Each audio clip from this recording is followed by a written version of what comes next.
ഇന്ന് നമുക്ക് വളരെ സ്വാദിഷ്ടമായ ഒരു അടിപൊളി മീൻകറി തയ്യാറാക്കി നോക്കിയാലോ. അതിനായിട്ട് ആദ്യം തന്നെ ഒരു പാൻ അടുപ്പത്ത് വെച്ച് ചൂടായി കഴിഞ്ഞാൽ വെളിച്ചെണ്ണ ഒഴിച്ചു കൊടുക്കാം. 4 വെളുത്തുള്ളിയും ഒരു കഷ്ണം ഇഞ്ചി ചെറുതാക്കിയതും ചേർത്ത് ഒന്ന് വഴറ്റിയെടുക്കാം.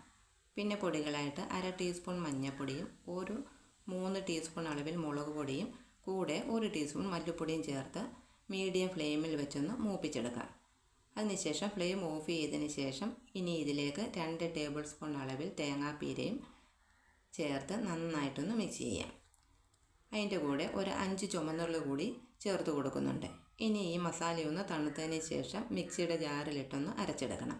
ഈ സമയം നമുക്കൊരു മൺചട്ടി അടുപ്പത്ത് വെച്ച് വെളിച്ചെണ്ണ ഒഴിച്ച് ചൂടായി കഴിഞ്ഞാൽ 1/2 ടീസ്പൂൺ കടുകും 1/4 ടീസ്പൂൺ ഉലുവയും ചേർത്തൊന്ന് മൂപ്പിക്കാം. അതിനുശേഷം മീഡിയം സൈസിൽ ഒരു തക്കാളി അരിഞ്ഞതും 2 പച്ചമുളകും 1 തണ്ട് കറിവേപ്പിലയും ചേർത്ത് വഴറ്റിയെടുക്കാം. അതിനുശേഷം 2 കഷ്ണം കുടംപുളിയും 1 ടീസ്പൂൺ ഉപ്പും ചേർത്തിളക്കാം. പിന്നെ നമ്മൾ അരച്ചെടുത്ത അരപ്പ് കൂടി ചേർക്കാം.